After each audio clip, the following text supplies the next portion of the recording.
નમસ્કાર.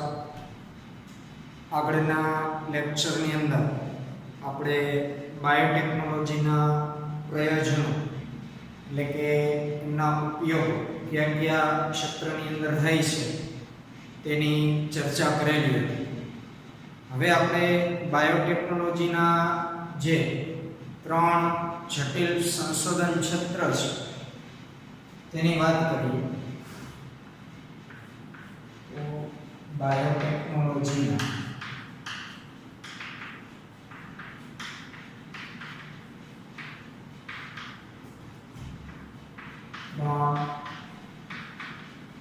જટિલ સંશોધન ક્ષેત્ર.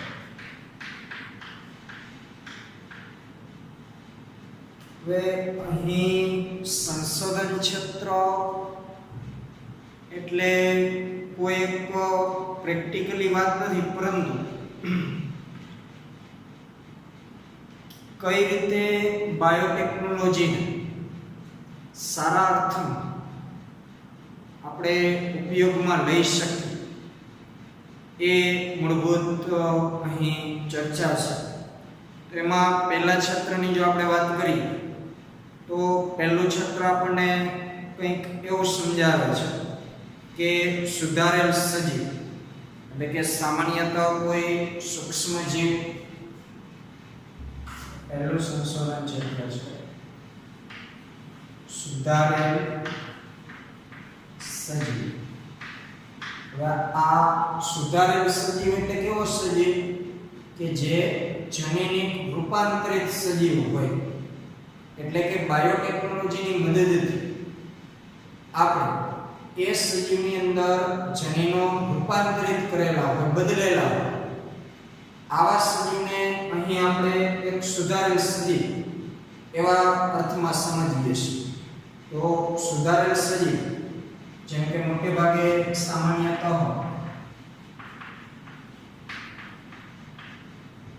સૂક્ષ્મ જીવ અને અથવા તો કોઈ શુદ્ધ ઉત્સેચકના સ્વરૂપમાં શ્રેષ્ઠ ઉત્પ્રેરક પૂરા પાડે સૂક્ષ્મ જીવ અથવા શુદ્ધ ઉત્સેચકોના સ્વરૂપમાં શ્રેષ્ઠ ઉત્પ્રેરકો પૂરા પાડવા.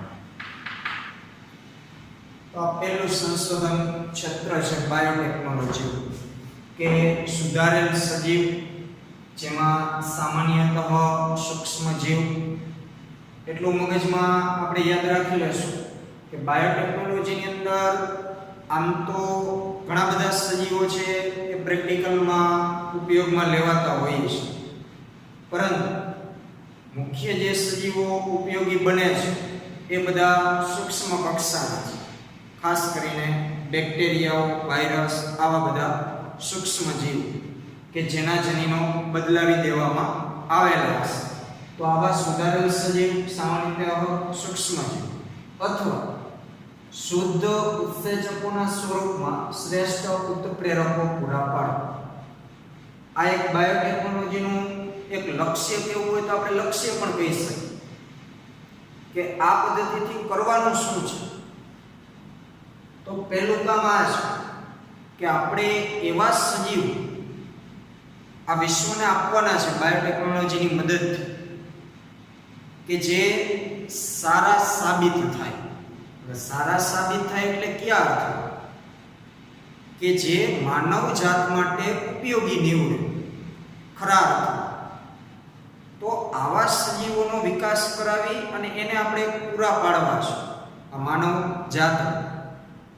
બીજું કે શુદ્ધ ઉત્સેચકોના સ્વરૂપમાં કોઈ ઉત્પ્રેરક આ શબ્દ તમે કેમિસ્ટ્રીની અંદર સમજી શકતા હશો.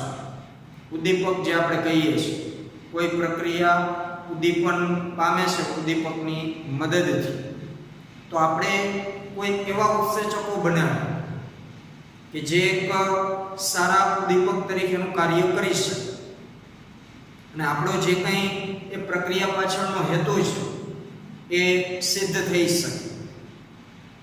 તો આ એક પહેલું સંશોધન ક્ષેત્ર છે કે આપણે વિશ્વને આવા કંઈક પદાર્થો આપવા છે બાયોટેકનોલોજીની મદદથી, કે સારા કોઈ સૂક્ષ્મ જીવો આપવા છે કે જે સુધારેલી જાતો જેની નિપજો માનવજાત માટે ઉપયોગી હોય, અથવા તો કોઈ શુદ્ધ એવા ઉત્સેચકો જ આપણે બનાવીએ આવા સૂક્ષ્મ જીવોમાંથી પ્રાપ્ત કરી કે જેનો ઉપયોગ ઉત્પ્રેરકો તરીકે થઈ શકે. ત્યાર પછી બીજું છે ઉત્પ્રેરકના કાર્ય માટે ઇજનેરી વિદ્યાની મદદથી ઇષ્ટતમ પરિસ્થિતિઓનું નિર્માણ કરો. ઉત્પ્રેરકના કાર્ય માટે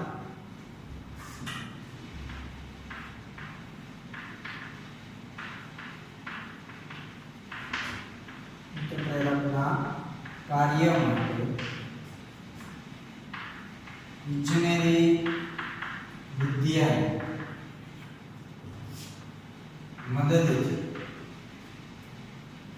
ઇષ્ટતમ પરિસ્થિતિ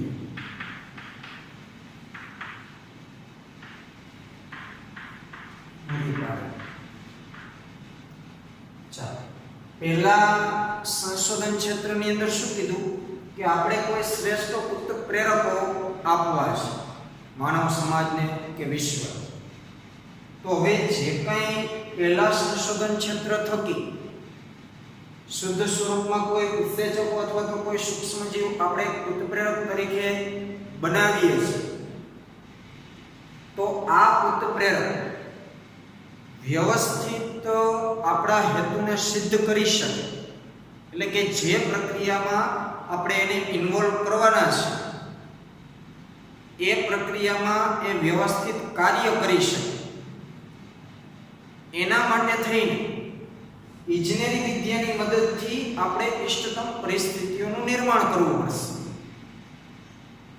એટલે કે અગાઉ આપણે બાયોરેમિડિયેશન જે વાત કરેલી હતી કે તળાવમાં નુકસાનકારક બેક્ટેરિયાઓનો નાશ કરવા માટે આપણે કોઈ સારા સૂક્ષ્મ જીવો બાયોટેકનોલોજીની મદદથી બનાવીએ છીએ, પરંતુ એ બનાવાયેલા એટલે કે સુધારેલ સજીવ જે છે એને તળાવમાં રહેવા માટે તળાવની અંદર એવી યોગ્ય પરિસ્થિતિઓ હોવી જોઈએ. એવી પરિસ્થિતિઓ આપણે પહેલા ઊભી કરવી પડે તળાવની, જેથી કરીને એને કોઈ પણ જાતની તકલીફ પડે નહીં. તો આ મુદ્દો આપણને એ સમજાવે છે કે અહીં આપણે જે કંઈ ઉત્પ્રેરકો બનાવીએ છીએ તો એ ઉત્પ્રેરકના કાર્ય માટે, મતલબ કે જે પ્રક્રિયામાં આપણે એ ઉત્પ્રેરકનો ઉપયોગ કરવો છે એમાં એ વ્યવસ્થિત કાર્ય કરી શકે એટલા માટે ઇજનેરી વિદ્યાની મદદથી ઇષ્ટતમ એટલે કે શ્રેષ્ઠ, સર્વોત્તમ, સારી, ઉત્પ્રેરકોને અનુકૂળ હોય એવી પરિસ્થિતિઓનું આપણે નિર્માણ કરવું પડે. એકદમ સરળ ભાષામાં કહું કે XYZ કોઈ એક ઉત્સેચક છે કે જે 25 સેલ્સિયસે સારી રીતે સક્રિય રહી અને કાર્ય કરી શકે છે. તો એ ઉત્સેચકને મારી પ્રક્રિયામાં સામેલ કરવો છે તો પ્રથમ વાત જ ત્યાં આવશે કે તાપમાન 25 સેલ્સિયસ હોવું જોઈએ. તો હવે 25 સેલ્સિયસ એ આપણા માટે એક પરિસ્થિતિ છે, ઇષ્ટતમ પરિસ્થિતિ પેલા ઉત્સેચકને કાર્ય કરવા માટે. તો જ્યાં સુધી હું પ્રયોગશાળામાં વાતાવરણ 25 સેલ્સિયસનું નહીં કરું ત્યાં સુધી પેલો ઉત્સેચક વ્યવસ્થિત કાર્ય કરી શકવાનો નથી. આ તો એક જસ્ટ એક્ઝામ્પલ છે. આ બાબત સજીવને પણ લાગુ પડે છે, સૂક્ષ્મ જીવ. એટલે ટૂંકું ન ટચ કે આપણે જે ઉત્પ્રેરકનો ઉપયોગ કરવાનો છે આ ઉત્પ્રેરક માટે જેટલું બને એટલું અનુકૂળ વાતાવરણ ઊભું કરવું પડશે. જો એને આપણે અનુકૂળ પરિસ્થિતિઓ આપશું નહીં તો તો એ યોગ્ય રીતે કાર્ય કરી શકવાનું નથી. આ બીજું. ત્રીજું છે અનુપ્રવાહ સંસાધન ટેકનોલોજી. અનુપ્રવાહ સંસાધન ટેકનોલોજી. આ મુદ્દો તમારે 11મા ચેપ્ટરની અંદર ચેપ્ટરના અંતિમ ચરણમાં ભણવાનું થશે. ટૂંકમાં હું તમને કહી દઉં તો અનુપ્રવાહ સંસાધન ટેકનોલોજીની અંદર આપણે જે કંઈ સૂક્ષ્મ જીવો જનીન પરિવર્તિત બનાવેલા છે, આ જનીન પરિવર્તિત સૂક્ષ્મ જીવોમાંથી આપણે નિપજો પ્રાપ્ત કરવાની છે. એ પછી કોઈ પણ પ્રકારની હોઈ શકે. તો એના માટે થઈને જનીન પરિવર્તિત સૂક્ષ્મ જીવોનો આપણે વિકાસ કરવો પડશે. એની સંખ્યામાં વધારો કઈ રીતે થાય એ પણ વિચારવું પડશે. તો એના માટેની આખી એક સિસ્ટમ હોય છે જેને અનુપ્રવાહિત સંસાધન ટેકનોલોજીની અંદર સમાવવામાં આવે છે. તો કોઈ મોટા એવા ટાંકાની અંદર કે જેની કેપેસિટી 100 થી 1000 લીટરની હોય, એની અંદર સંવર્ધન માધ્યમમાં પોષક તત્વો સભર માધ્યમની અંદર સૂક્ષ્મ જીવોને ઉછેરવામાં આવે. આ સૂક્ષ્મ જીવોમાંથી ઉત્પન્ન થયેલી નિપજોને તબક્કાવાર અલગ કરવામાં આવે અને છેલ્લે એમના પરીક્ષણ બાદ શુદ્ધ સ્વરૂપમાં એને બજારની અંદર અમલીકરણમાં મૂકવામાં આવતી હોય છે. આ અનુપ્રવાહિત સંસાધન ટેકનોલોજીનો મૂળ હેતુ છે. તો આ અનુપ્રવાહ સંસાધન ટેકનોલોજી દ્વારા પ્રોટીન, કાર્બનિક આવા બધા સંયોજનોનું શુદ્ધિકરણ કરો ટેકનોલોજી દ્વારા પ્રોટીન, કાર્બનિક સંયોજનોનું શુદ્ધિકરણ.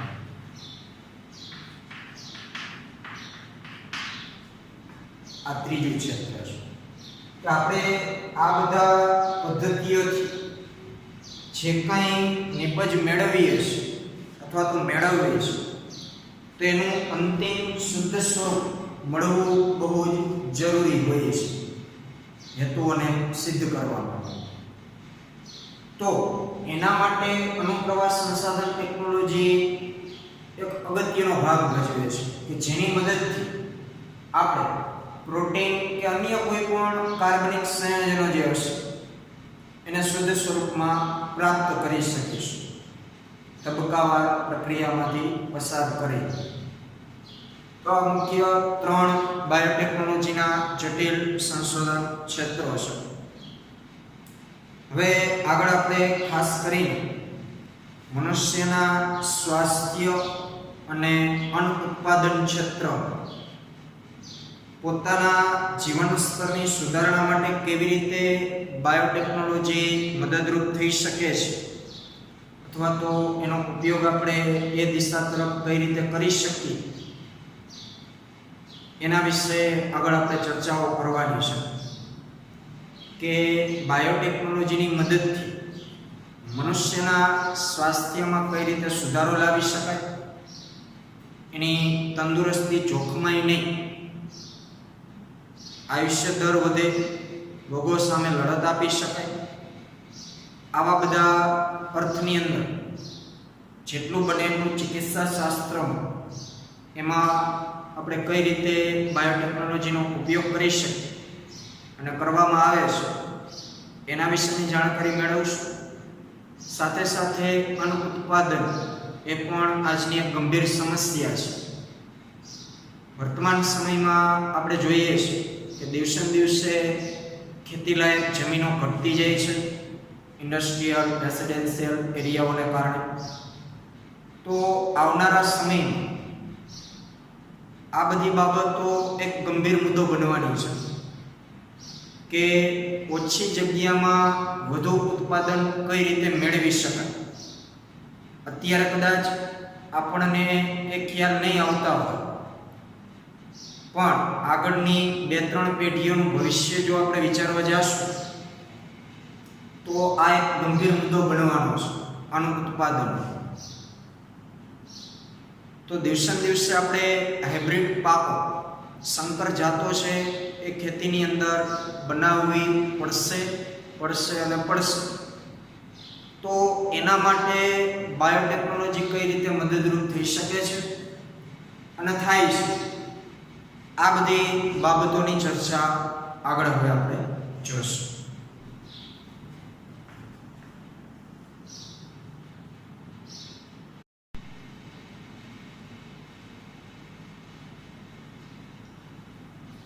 ચાલો તો ચેપ્ટરના પ્રથમ મુદ્દાની ચર્ચા કરીએ. ખેતીવાડીમાં બાયોટેકનોલોજીના પ્રયોજનો.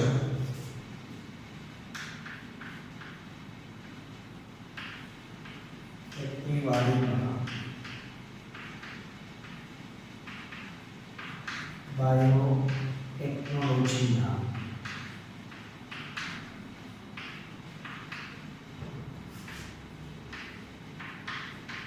પ્રયોજનો.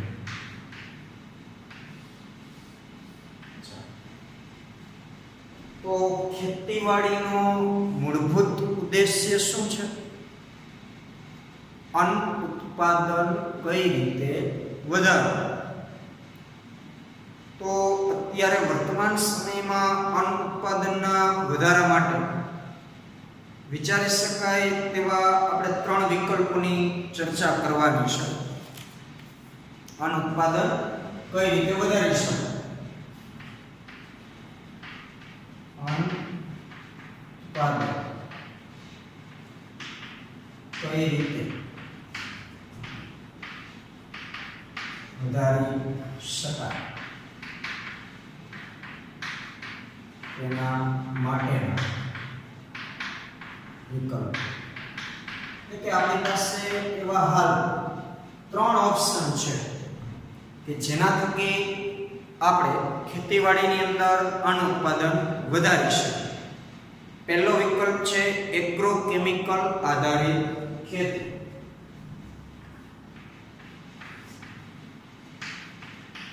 એગ્રોકેમિકલ આધારિત ખેતી. બીજો વિકલ્પ છે કાર્બનિક ખેતી.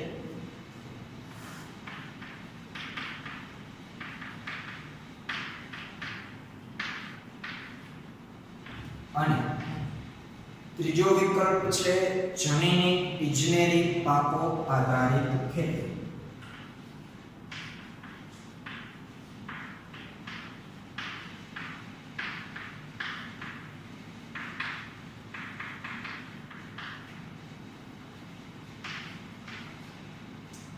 તો આવા 3 ઓપ્શન આપણી પાસે છે કે જેની મદદથી આનું ઉત્પાદન આપણે વધારી શકીએ છીએ.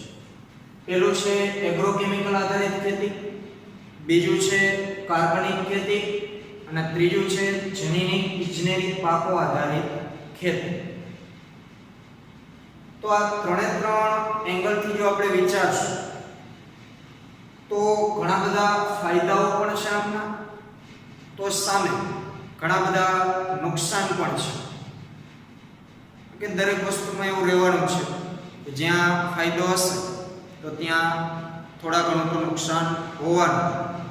પણ એ નુકસાનને પણ દિવસે દિવસે આપણે કેમ ઘટાડી શકીએ એવા વિચારો પણ બાયોટેકનોલોજી રજૂ કરે છે અને એ તરફના પ્રયત્નો પણ વર્તમાન સમયમાં થાય છે. તો જ્યારથી હરિયાળી ક્રાંતિની શરૂઆત થઈ છે વિશ્વની અંદર, મનુષ્ય આદિવાસી જીવન છોડી અને ખેતી તરફ, કૃષિ તરફ જ્યારે વળ્યો અને ત્યાર પછીના અમુક સમય બાદ વધુમાં વધુ જ્યારે ખેતી કરતા થયા માણસો, તો આ હરિયાળી ક્રાંતિથી વર્તમાન સમયમાં 3 ગણો અન્ન પુરવઠો આપણે પૂરો પાડી શકીએ છીએ. એટલે કે જેટલો જોઈતો હતો એના કરતાં 3 ગણો વધારે પુરવઠો હરિયાળી ક્રાંતિથી આપણે પૂરો પાડી શકીએ છીએ, પરંતુ વર્તમાન સમયમાં વધતી જતી વસ્તી વધારા સામે આ 3 ગણો અન્ન પુરવઠો પણ ઓછો સાબિત થાય છે. સમજો, હરિયાળી ક્રાંતિથી નો ડાઉટ ખેતીમાં વધારો થયો જ છે. 3 ગણો અન્ન પુરવઠો પહેલા કરતા વધુ આપણે પ્રાપ્ત કરી શક્યા છે, પણ હાલની સ્થિતિ પ્રમાણે આટલી બધી મોટી માનવ વસ્તી દિવસે દિવસે વધતી જાય છે અને સામે ખેતીલાયક જમીનો ઘટતી જાય છે. તો એ બંને પગથિયા તરફ આપણે વિચારીએ તો આ 3 ગણો અન્ન પુરવઠો પણ ઓછો પડે છે. તો હવે સીધો જ પ્રશ્ન એ થશે કે આપણે કઈ રીતે અન્ન ઉત્પાદનને વધારી શકીએ. તેના 3 ઓપ્શનો કીધા. તો વધારાનું ઉત્પાદન માત્ર સુધારેલી પાકની જાતિઓના ઉપયોગ વડે જ નહીં, પરંતુ કુશળ વ્યવસ્થાપન મહાવરા અને એગ્રોકેમિકલ ને લીધે પણ છે. આ ત્રણેય આપણે વાત કરવાની છે. તો બાયોટેકનોલોજીથી આપણે પાકોમાં સંકર જાતો મેળવતા થયા અને વર્ષોથી મેળવીએ છીએ. તો માત્ર ને માત્ર સુધારેલી જાતોથી જ આપણે અન્ન ઉત્પાદન વધારી શકાય છે એવું નથી. ખેતી કરવાની વિવિધ આધુનિક પદ્ધતિઓ પણ એમાં ભાગ ભજવે છે. કુશળ વ્યવસ્થાપન એટલે કે કઈ સિઝનમાં કયો પાક ઉગાડવો, કેટલા સમયમાં એનું ઉત્પાદન આપણને મળશે, કેટલું એમને પાણી જોઈએ છે, અન્ય ખાતરોની જરૂર કેટલી પડે છે, આ બધી વ્યવસ્થાઓથી પણ અન્ન ઉત્પાદન વધારી શકાય છે. અને ખાસ એનો મોટો ફાળો એગ્રોકેમિકલનો છે. એટલે કે જે આપણે કંઈ જંતુનાશક દવાઓ, પાકની વૃદ્ધિ માટેની દવાઓ જે કંઈ આપણે વાપરીએ છીએ એનો પણ એટલો ને એટલો ભાગ છે અન્ન ઉત્પાદન વધારવા. પછી એની અંદર એગ્રોકેમિકલ આધારિત ખેતીની અંદર ખાતરો પણ આવી જશે. જે કંઈ આપણે NPK, બરાબર, નાઇટ્રોજન, પોટેશિયમ, એવા બધા અલગ અલગ ફોસ્ફરસના ખાતરો પણ આપણે સમય અનુસાર આપતા હોઈએ છીએ પાકો. તો એના કારણે પણ અન્ન ઉત્પાદન વધારી શકાયું છે. આમ છતાં વિકસતા વિશ્વમાં એગ્રોકેમિકલનો ઉપયોગ ખેડૂતો માટે ખૂબ જ ખર્ચાળ છે. એ હું જાણું છું અને તમે પણ જાણો છો. આપણે આપણા પપ્પાને કોઈ વાવણીની સિઝન શરૂ થાય ત્યારથી ખર્ચાઓનું એક લિસ્ટ બનાવજો. કઈ દવા કેટલાની આવે છે, વર્ષના અંતે હિસાબ કરજો. તો સામે ઉત્પાદનમાંથી કેટલો પ્રોફિટ મળ્યો, ખર્ચો કેટલો છે, એ સરવાળા બાદબાકી કરશો એટલે તમને ખબર પડશે. દવાઓ અત્યારે ખૂબ જ મોંઘી થઈ ગઈ છે અને મોંઘી થવા પાછળનું કારણ કે ટેકનોલોજીનો એમાં ઉપયોગ થાય છે. આવી કોઈક ને કોઈક બાયોટેકનોલોજીની મદદથી એ બધી દવાઓ બનાવવામાં આવતી હોય છે. એટલે સ્વાભાવિક વિચારી શકાય કે દવા બનાવવા પાછળ પણ એટલા ખર્ચાઓ થતા હોય છે જે તે ઇન્ડસ્ટ્રી. તો જ્યાં સુધીમાં ખેડૂત પાસે પહોંચે છે તો બીજા અન્ય બધા ભાવતાલ લાગી અને મોંઘું થઈ જતું હોય છે.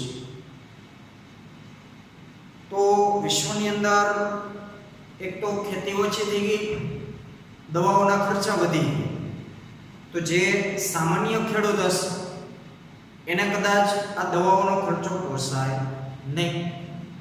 5-7 વીઘા જમીન હોય તો 5-7 વીઘા જમીનમાં દવાઓનો અઢળક ખર્ચો કરવો એ ખેડૂત માટે યોગ્ય નથી, કારણ કે સામે એટલું ઉત્પાદન નથી થતું અને એટલું ઉત્પાદન થાય પણ સામે દવાઓ જ એટલી મોંઘી છે કે સરવાળો બાદબાકી માંડીએ તો પછી ઘોડો ખાઈને ઘોડો કમાય એના જેવું થાય, વાંય કંઈ વધે નહીં. તો આ બધા પ્રશ્નો હલ મેળવવા માટે બીજું એ કે વર્ષોથી જે કંઈ પરંપરાગત સંવર્ધનની પદ્ધતિઓ ચાલી આવે છે એ પણ આમાં અનુકૂળ સાબિત થતી નથી. એમાં કીધેલું છે કે તેમજ પરંપરાગત સંવર્ધનના ઉપયોગ દ્વારા વર્તમાન જાતિઓના પાક ઉત્પાદનમાં વધારો સંભવ નથી. કારણ કે અત્યારે એન્વાયરમેન્ટ આખું ચેન્જ થઈ ગયું છે. અત્યારનું વાતાવરણ જુદું છે, પહેલાંનું વાતાવરણ જુદું હતું. તો પહેલાંના વાતાવરણમાં જે વનસ્પતિઓ, જે પાક, જે પદ્ધતિઓથી ઉગાડી શકાતા એ કદાચ વર્તમાન સમયમાં શક્ય નથી. પરંપરાગત સંવર્ધન એટલે કે જે પહેલેથી આપણે જે ટેકનિકથી પાકો ઉગાડતા આવી છે તો એ જ ટેકનિકથી અત્યારના સમયમાં અથવા તો આવનારા સમયમાં પાકો આપણે નહીં ઉગાડી શકીએ અથવા તો ઉગાડશું તો એટલું ઉત્પાદન વળતર નહીં મળે. તો આ બધી સમસ્યાઓ હલ આપણે કઈ રીતે લાવી શકશું? તો એનો એક ઓપ્શન છે કે ચાલો આપણે કાર્બનિક ખેતી કરીએ. પણ કાર્બનિક ખેતી વર્તમાન સમયમાં કરવા માટે આપણી જે જમીનો છે એ અનુકૂળ નથી અત્યારે. એને આપણે 4-5 વર્ષ સુધી એ રીતે કાળજીથી ઘડવી પડે છે જમીન, ત્યારે કાર્બનિક ખેતી માટે લાયક થાય છે. કારણ કે વર્ષોથી આપણે દવાઓ છાંટતા આવીએ છીએ, ખાતરો આપતા આવીએ છીએ, રાસાયણિક ખાતર. તો એનાથી જમીનની ફળદ્રુપતા ઘટતી જાય છે. તો પહેલાં તો એ જ આપણે સરખી કરવી પડે, એટલે કે જમીનોનું બંધારણ આપણે સુધારવું પડે. ત્યાર પછી કાર્બનિક ખેતી માટે જમીન લાયક બનતી હોય છે. તો મૂળ કે આ સમસ્યાઓ વૈકલ્પિક રસ્તો આપણે જો કાઢવો તો જેમાં આનુવંશિક માહિતીનો ઉપયોગ કરીને ખેડૂત પોતાના ખેતરોમાંથી વધારે ઉત્પાદન પ્રાપ્ત કરી શકે. શું કીધું? આનુવંશિક માહિતીનો ઉપયોગ એટલે કે જનીનિક જીનેટિક્સ લેવલથી જો પાક સુધારણા કાર્યક્રમો થાય તો અન્ન ઉત્પાદન વધારી શકાય? ક્વેશ્ચન માર્ક છે. હા, જો આપણે એવા પાકો બનાવવા માંડીએ, જનીન પરિવર્તિત પાક કે જેના જનીનો આપણે અદલ બદલ કરીએ, જોઈએ છીએ રાખી બાકીના કાઢી નાખીએ, આપણે જેવા લક્ષણો ઈચ્છીએ છીએ એ પાકની અંદર અથવા એ સજીવની અંદર, તો એવા જનીન આપણે બાયોટેકનોલોજીની મદદથી દાખલ કરાવીએ તો આ બધા ખર્ચાઓમાંથી અને વધુ અન્ન ઉત્પાદન આપણે મેળવી શકીએ. બીજું કે શું કોઈ એવો રસ્તો છે કે જેના દ્વારા ખાતરો તેમજ રસાયણોનો ન્યૂનતમ ઉપયોગ કરીને તેના દ્વારા પર્યાવરણ પર ઊભા થતા હાનિકારક પ્રભાવોને ઘટાડી શકે? બીજું એ પણ છે, સામે એ પણ છે કે દવા વગર ખેતી કરવી એ થોડીક અઘરી છે. પણ અત્યારે આપણે જેટલી દવા વાપરીએ છીએ એના કરતાં ઓછી દવા વાપરીએ તો, ઓછા રાસાયણિક ખાતરોનો આપણે ઉપયોગ કરીએ તો એના વિકલ્પમાં શું કંઈ એવું છે? હા, તો આપણો જે ત્રીજો વિકલ્પ છે એ આ બધા પ્રશ્નોનો હલ લાવી શકે છે કે જો આપણે જનીનિક ઇજનેરી પાક આધારિત ખેતી કરતા થઈએ તો આ મોટાભાગની સમસ્યાઓનું સમાધાન મળી જશે. તો જનીન પરિવર્તિત પાકોનો ઉપયોગ એકમાત્ર શક્ય ઉકેલ છે આ મુજબ જો આપણે વિચારીએ તો. હવે આગળ આપણે જનીન પરિવર્તિત સજીવોમાં ખાસ ખેતીવાડીની આપણે ચર્ચા કરીએ છીએ. તો કૃષિની અંદર જનીન પરિવર્તિત સજીવ એટલે કે વનસ્પતિ કઈ રીતે બનાવાય છે, કઈ રીતે મેળવાય છે અને એનો કઈ રીતે આપણે ઉપયોગ કરી શકીએ સારી રીતે, એના વિશે ચર્ચા આગળના લેક્ચરમાં આપણે કરીશું.